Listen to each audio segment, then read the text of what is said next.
Hello, everyone. Good morning if you're on the West Coast. Good afternoon if you're on the East Coast. We are thrilled to be here today and just want to give maybe another minute for everybody to join and get settled before we kick this off. So we'll start shortly.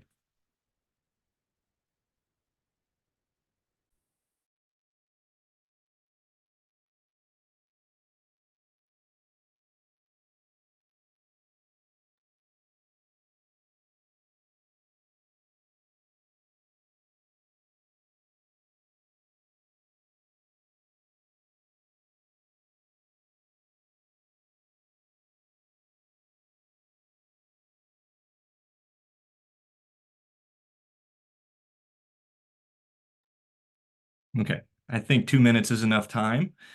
So we're going to get going here. Again, thank you for joining. Welcome to our year-end review of LSA and 401k hosted by Forma and Guideline.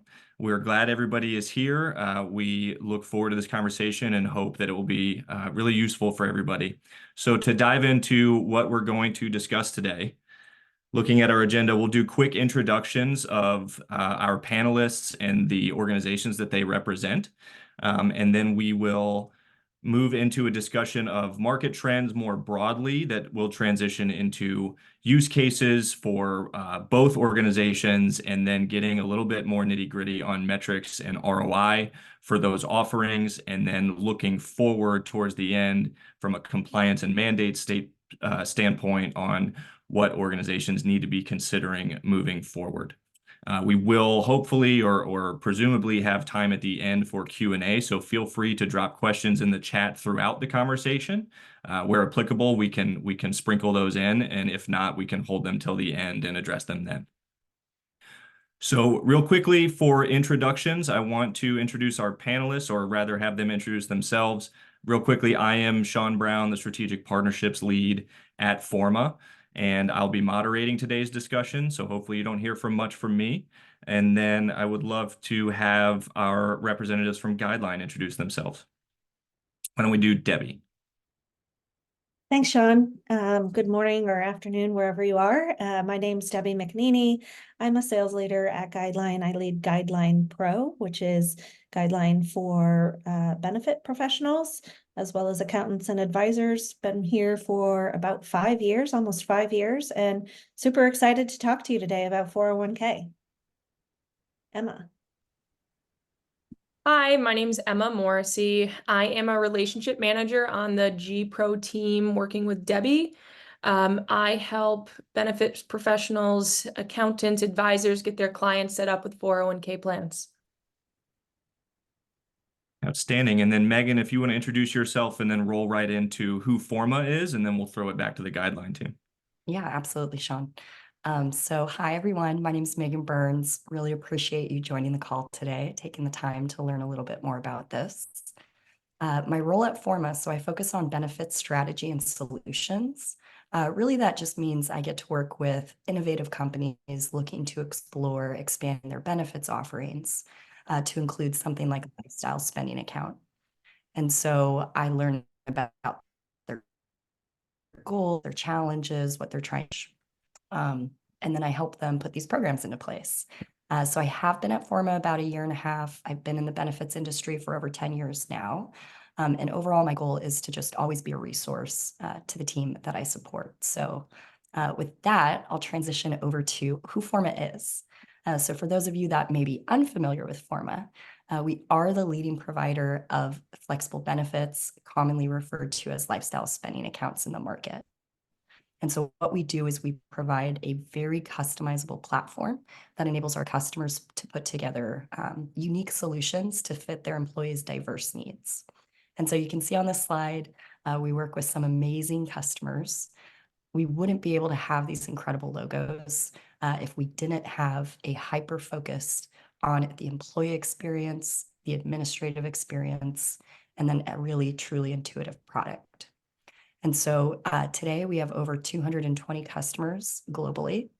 We support their 450,000 employees, and we're in over 110 countries. And And so the reason I like to spend some time on this slide too is I get this question all the time. That's great to hear, customizable benefits, flexible benefits, but really what does that look like? So this is a great slide because it gives you an idea of the types of customizable programs we're putting in place for our customers. And so in no way is this all-encompassing because we can do really anything, but it gives you an idea of what our most popular account types are like. So you see on the left-hand side under lifestyle spending accounts, generally programs focused on fitness and wellness, learning and development, tuition reimbursement, caregiving, and more. We also support US-centric benefits such as health reimbursement arrangements, so medical, travel, health, gender-affirming care, fertility, as well as those traditional pre-tax solutions like health savings account, flexible spending account, and commuter. So Great. that should give you a good overview of who we are before we go into more of the information. But I can pass it over to Debbie. Sure. Thanks, Megan. So who is Guideline? We are the trusted retirement platform for growing businesses. To start with, we have over 45,000 businesses who offer a Guideline 401k, and we manage over 10 billion in assets under management. Our 90% retention rate speaks for itself. When companies select Guideline for their 401k and for their teams, they tend to stay with us. One of the reasons why we are trusted is that we're modern. So we've been recognized across the financial industry as the future of investing. Perfect. Thank you, Debbie and Megan, for the introduction. So let's get into this. And we're going to start off with market trends here, a little bit more of a broad topic. But, we wanted to start here because the general question being, why are Forma and Guideline doing a webinar together today? And so really the question becomes, what are the current market trends that both organizations are seeing and what employers are telling you about how they're looking to support employees these days? So why don't we start with Forma and Megan? Yeah, definitely. So the reason we decided to come together and host this webinar, co-panel it, was really because overall financial wellness is one of the most top of mind areas in benefits right now. I see it daily when I'm talking to customers. They're asking about tuition reimbursement. They're asking about inflation. And so we really felt like providing you with details on how you can support your employees, how you can advise your customers on the type of benefits that are available because financial wellness is so top of mind would be incredibly important, especially as we close out the end of the year. And so we put together some data points I think you'll find interesting. So this is all from a Mercer survey that was recently released.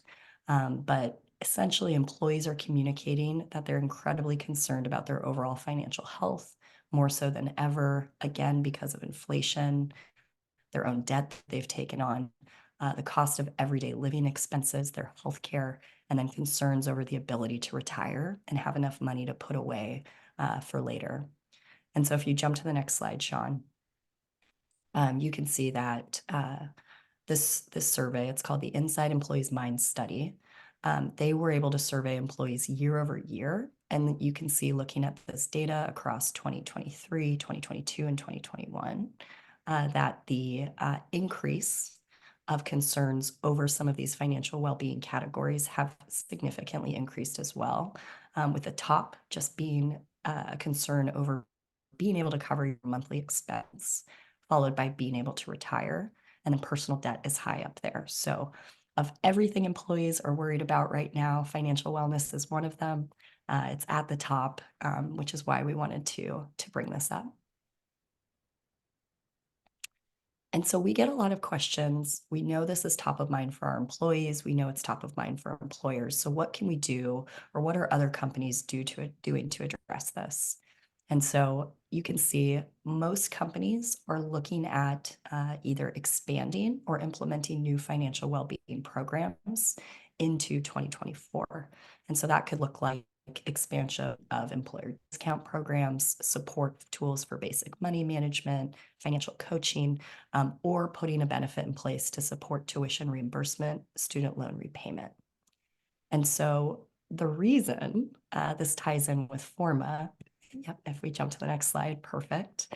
We're going to talk about some of the use cases we've helped support our customers put in place to specifically address those benefits. So you as an employer, you as a consultant, you don't have to individually put programs in place, have 10 specific financial wellness vendors. You can instead move to Forma. But before I go into those actual use cases, I want to share one other compelling data point. So again, if you haven't heard about lifestyle spending accounts, please don't feel bad. Only 10% of employers have those in place today. But it is one of the fastest growing benefits. We know in 2024, 70% of employers will look at considering adding. We'll go through the marketing, the RFP phase. And by 2025, 43% of employers will have some sort of lifestyle spending account or reimbursement plan in place today. So that's my last data point for now. I will pass it back to the guideline team. And then after that, we'll go into the actual use cases and metrics around putting these programs in place. Sure. Thanks, Megan. So guideline team, with all of that being said, right, kind of from the opposite side of the coin, a more heavily implemented solution. How do those data points align with the challenges your prospects are facing? And what are the common discussions you're having around financial wellness right now? Yeah, thanks, Sean. One of the challenges our customers face is really the stigma that 401k is confusing, burdensome, to manage and expensive. Guidelines started back in 2016 because when looking at a 401k for his previous company, our CEO, Kevin Buskey, felt all of those same feelings. He dug into the 401k and found that many plans had hidden fees, financial terms that employers and employees didn't understand, and there were multiple players involved. So Guideline was built really to demystify 401k and break that stigma. So we do things differently here at Guideline. Our costs and fees are designed to be affordable for employers and employees. In fact, our asset-based fees are 7 times lower than the industry average, which impacts how much participants can save for retirement in a meaningful way. Our user interface is best in class with seamless payroll integrations and easy-to-use dashboards. And a Guideline 401k is easy to set up, update, and manage. At Guideline is also an employer's one point of contact for managing the 401k, so it's an all-in-one experience. We serve as fiduciary to help, and we do everything to help keep the plan compliant. You can go to the next slide, John. And then speaking of seamless payroll integrations, we have integrations with leading industry payroll providers, which saves you time and your team time and money. Our two-way API provides real-time roster syncs, which means as an employee being updated in payroll, it automatically syncs back over to Guideline. 401k contributions are automatically synced to payroll and deducted from paychecks. Employees get a guided onboarding experience. Their information is automatically populated from payroll so they can onboard very easily. And we have secure APIs and single sign-ons, making logging into Guideline simple and secure. With respect to market trends, Guideline performs regular research to better understand the small business space, and franchisees emerged as one of the faster growing segments in the country. So when Guideline took a look at the franchises, we saw that roughly 70% of franchise owners are offering a 401k benefit right now, driven in part by state mandates. We also see that franchisees tend to reevaluate 401k when they reevaluate their health benefits. And so a healthy number of them work with benefits consultants to pick up a 401k provider. You might ask, so why are franchises picking Guideline? We've simplified the setup by using a single signature for all plans, and we deliver per pay period compliance testing for added peace of mind. With 15 payroll integrations and counting, 401k administration stays automated even though the franchisee doesn't, even if they don't, stay with their payroll provider. Guideline also has flexible, scalable pricing options, so they can pay one base fee for multiple business entities. That means pricing is more consistent and predictable as the companies scale. And arguably, most important for franchise owners, Guideline is built to serve hourly employees. We make 401k education accessible. We offer dedicated employee support line, and participants can make plan updates via the Guideline mobile app. I'll kick it back to you, Sean. Awesome. Thank you. I got stuck on mute there. That's okay. So thank you to you both. It's really, really helpful, and I think sets the stage for kind of getting more specific here on some of the use cases that both of your organizations offer. So if we start with Megan and Forma here, knowing that financial wellness is top of mind, how does this play into the types of benefits that Forma offers and the use cases and advantages of each? Can you walk us through that? Yeah, absolutely. So perfect. Next slide, great. So before I walk through the actual specific use cases, I think it's really important to just level set and define what a lifestyle spending or an LSA is. And so really at its core, it's just a customizable account that allows the employer to dedicate a budget, design the program parameters on what the employee can spend. So as you think through what your goals are, what you're trying to achieve, what healthy habits you're trying to implement, you can reinforce all of those factors through the design of the LSA. It's important to know they don't have to be called a lifestyle spending account either. So if the program is more focused on, let's say, wellness, whether it be across all of your pillars, social, family, financial, physical fitness, it can be broad in nature to support those programs. Or it could be more specific in nature, let's say to upskill your current population, lean more into that tuition reimbursement program. So overall, as the employer, you get to choose how to put this program in place, put the parameters, but then the employee, and why they value it so much is because they get to decide how to spend the money. And so what Sean just jumped to on this slide, it gives you an overview of what our book of business looks like. So at the top, most customers we're partnering with do indeed put that broad lifestyle, all-inclusive benefit in place. But on the right-hand side, you can see what those 10 most popular categories under the lifestyle spending account are, one of them being financial well-being, skills development, caregiving, food, all things that support an employee's overall financial health and helps them feel better supported.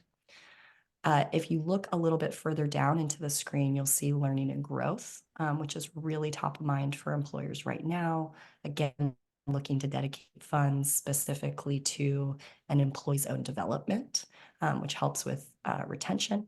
You can also see a separate subcategory, tuition student loan repayment. The reason those are separated is because there are some tax advantages with the student loan and tuition repayment. So these are our most popular programs, but again, really what we try to do is learn what you're trying to achieve, what your goals are before putting a program in place. Great. Thanks, Megan.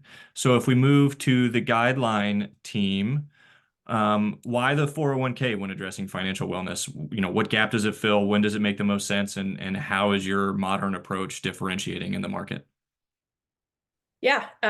So historically, if you wanted to open a 401k for a company, you'd have to go out and find a third-party administrator, an investment manager, a record keeper, and also a custodian.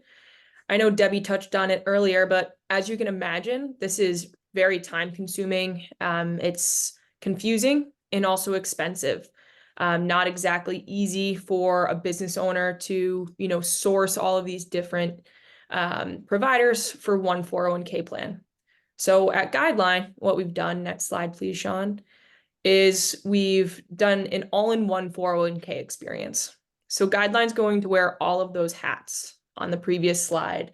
So we'll be serving as the record keeper, we'll be the administrator, the investment manager. So we're going to take care of all of the government filings, including the Form 5500 at the end of the year.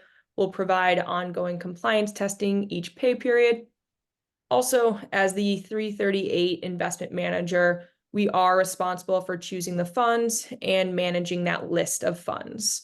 Currently, we have 40 different Vanguard index funds and 6 managed portfolios. So those will all be available for participants to choose from and are vetted by our investment committee.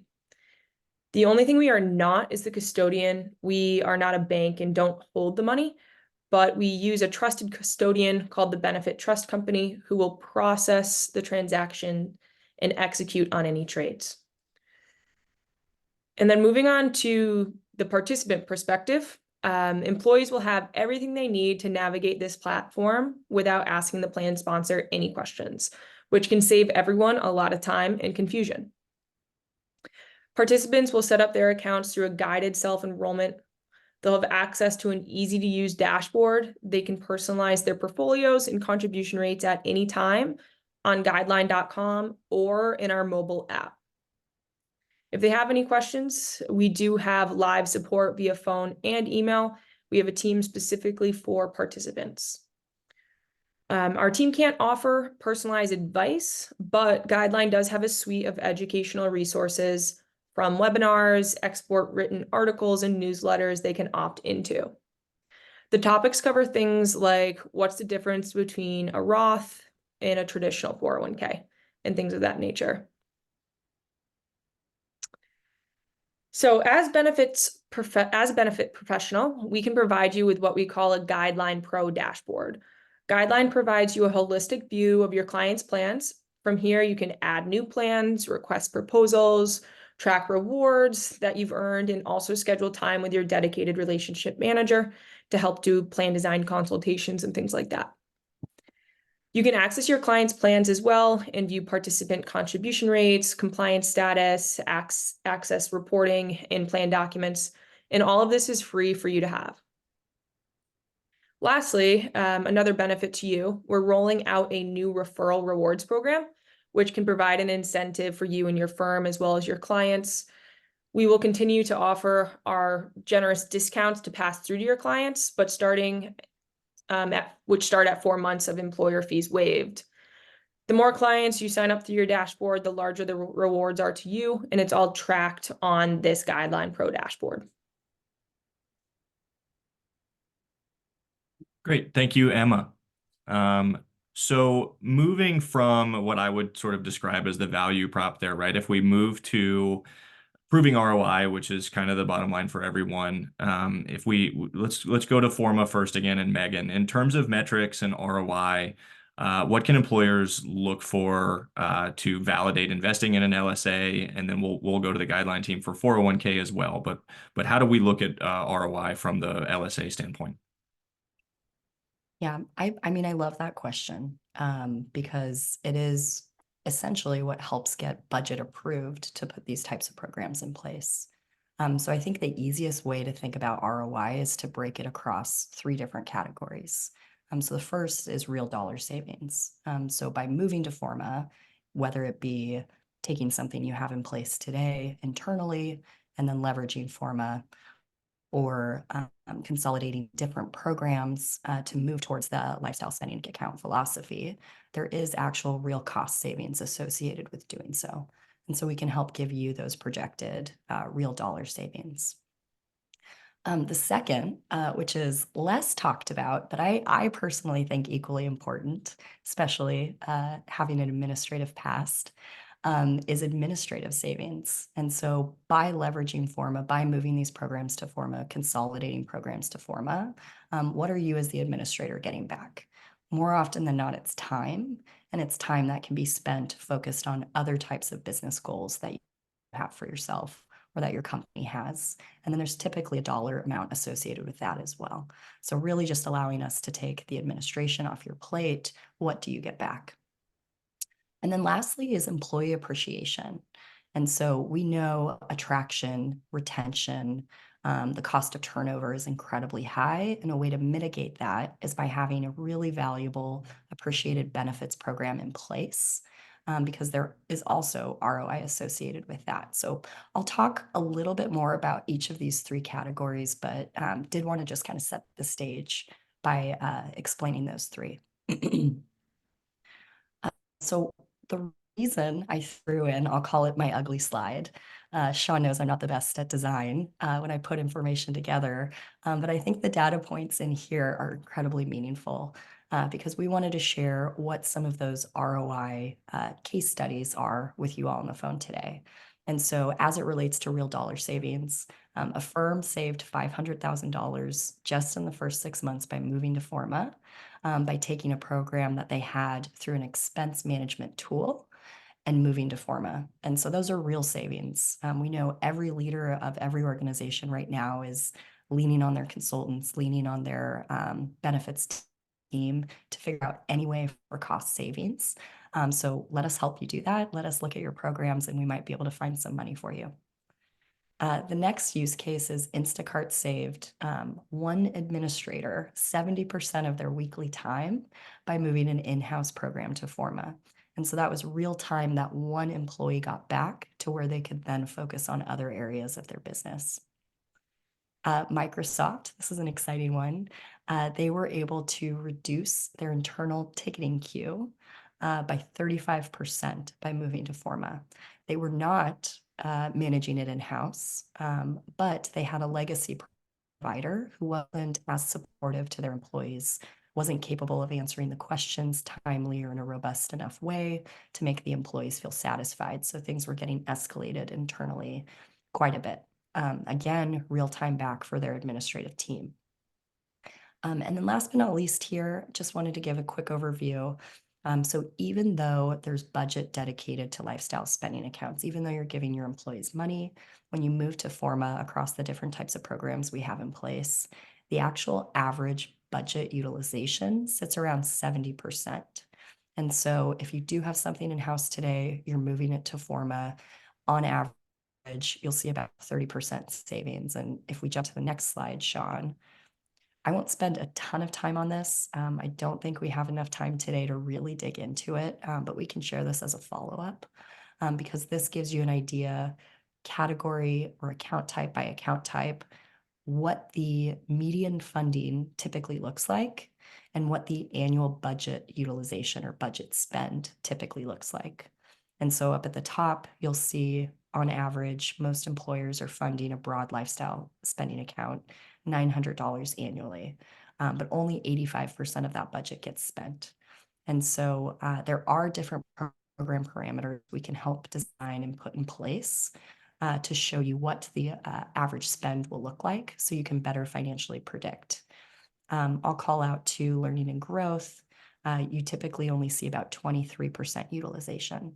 So while it's still a valuable program, employees like to learn about it. Not every employee is taking advantage of it in the way that would cause you to spend 100% of your budget. The next data point, if you can't tell, I love data, is an Aon Radford study where they were able to look at what employees' perceived value and perk benefits preferences were.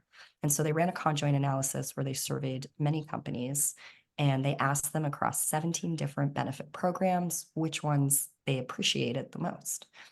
What came out of the survey, probably not surprising for anyone on the phone today, since we already talked about just how important financial wellness is. But at the top is a 401k match. So that is the most appreciated benefit from an employee's perspective.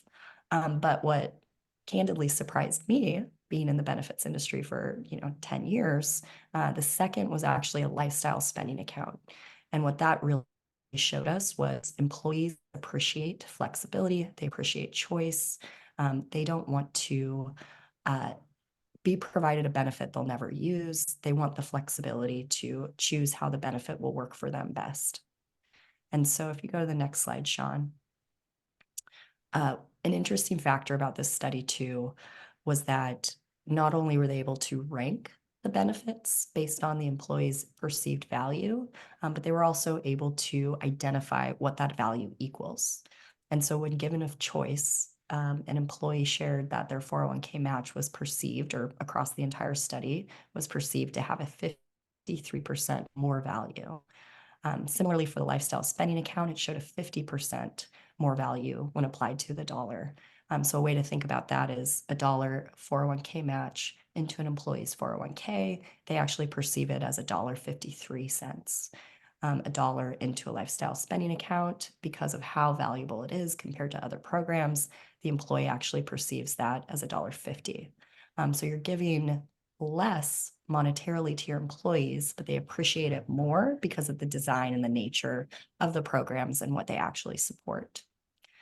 So I know that was a mouthful. It's a lot of information. We can always share these surveys after the call as well, because I do think it's incredibly interesting information and can help really help you get approval to put some of these programs in place. Great. Thank you, Megan. And that we see here on this slide, the 401k perceived value on the top at 53% as well. So that's a nice transition into the guideline team. So guideline, if I'm a business owner, how do I measure the ROI of your offering today? Yeah, so some key benefits to opening a 401k plan are that, first of all, it can attract employees and also improve employee retention. Also, turnover costs can be so expensive. So retaining employees can actually end up saving companies on average close to $100,000 per year. There are also some healthy tax benefits for both the employer and the employee, especially since the enactment of Secure Act 2.0, which we'll talk about more later.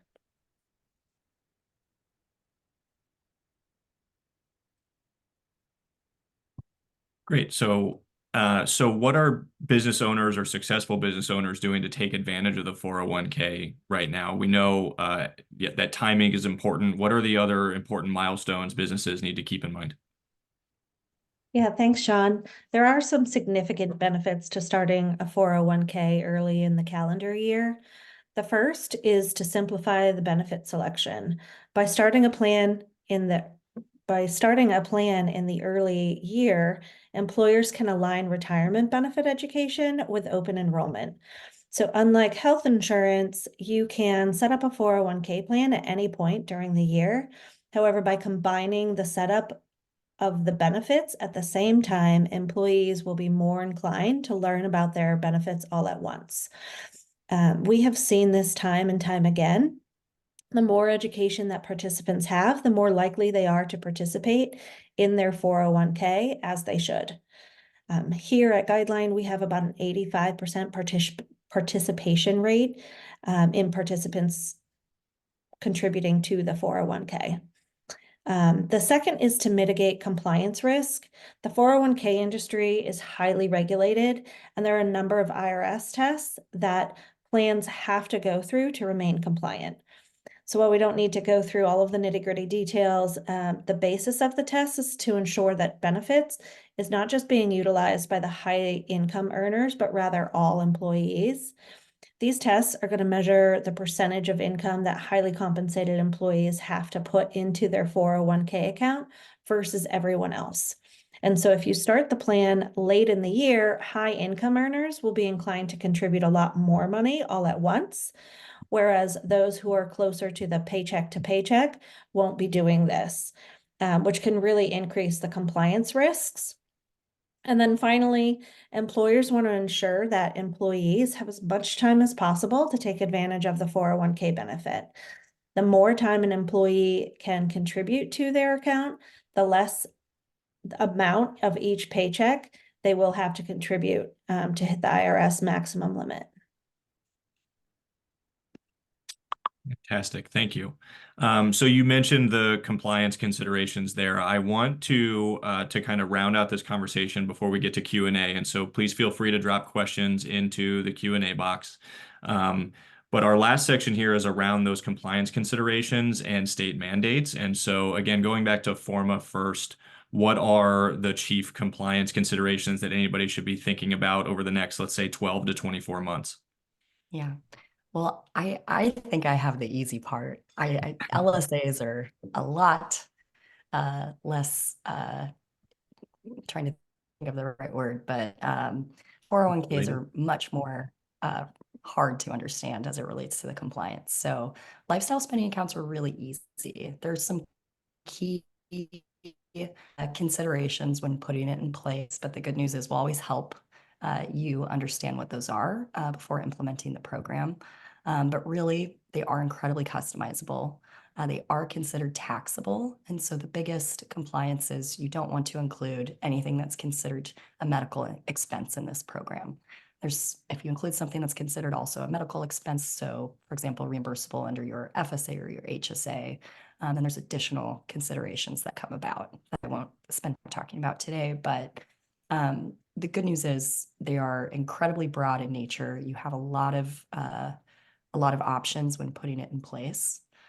If you do, however, want to set something up as tax advantaged, I did give an example here. So tuition reimbursement, student loan repayment, we always recommend carving that program out. So making sure that it's not combined with that traditional lifestyle spending account. The reason being because there are some IRS guidelines around the program you have to put in place regarding parameters, the dollar value, some of the factors an employee has to meet before being eligible for reimbursement, having plan documents in place. So again, the good news is we'll always help you be set up for success, make sure the programs are compliant, and then that you have all the tools you need to run and administer the benefits. Great. Yeah. Yeah. So yeah, I mean, to your point, right? We are far less regulated. So with some consideration, it makes a ton of sense. But with that said, guideline team, take it away. I know there's a lot more on your end, so would love to hear about it. Yeah, on the flip side, we are very regulated. So as if employee retention, reduced turnover costs, and tax savings were not enough reasons to help your clients offer a 401k, now states all across the country have enacted the retirement savings programs to help individuals save for retirement. So essentially, they are mandating that a retirement plan be in place. The rules of each state program are different, but they all currently give the option to choose between the state-sponsored plan or a private plan like a Guideline 401k. As the states with pending programs, you can see the ones in the medium purple, continue to roll out mandates. Guideline Pro will be sure to provide updates to make sure that all of our Guideline Pro partners have all of the information necessary to help your clients and states with those mandates understand how their businesses are being impacted and what options they have available. On the next slide, you can see some of the more notable deadlines that have recently passed. As of June 30th, Colorado businesses with 5 or more employees must offer a retirement plan. And then July 31st was the deadline for Oregon businesses with 1 to 2 employees. So now all businesses with at least 1 employee in Oregon must offer a retirement plan. And most recently in Illinois, businesses with 5 or more employees are now required to offer a retirement plan. And that was effective as of November 1st. So as you can see, the regulations are coming and we want to help your clients be prepared for them. Yeah, just kind of echoing what Debbie just went over. So the Secure Act 2.0 passed at the end of 2022. This creates more tax savings for employers and employees and potentially expands more access to work-sponsored retirement programs. Given the time we have today, we will focus on the 2 main employer incentives, which went into effect on January 1st of this year. Secure Act 2.0 removes the 50% cap for qualifying businesses with up to 50 employees. The original Secure Act allowed for the lesser of $250 per non-highly compensated employee or $5,000 annually. Now, 100% of startup costs could potentially be covered. The maximum credit is still $5,500 per year over the first 3 years. And keep in mind, this includes the annual automatic enrollment tax credit of $500 per year. So when you add it all up, companies are now eligible to receive up to $16,500 in tax credits over 3 years. Another big change, Secure 2.0 also provides an additional credit for employer contributions up to $1,000 per employee. Employers with up to 50 employees are eligible for the full credit, and it is phased out for employers with more than 50 employees. fun fact, as of March 20th, 2023, Guideline customers have already accessed $90 million in tax credits since the original Secure Act was enacted.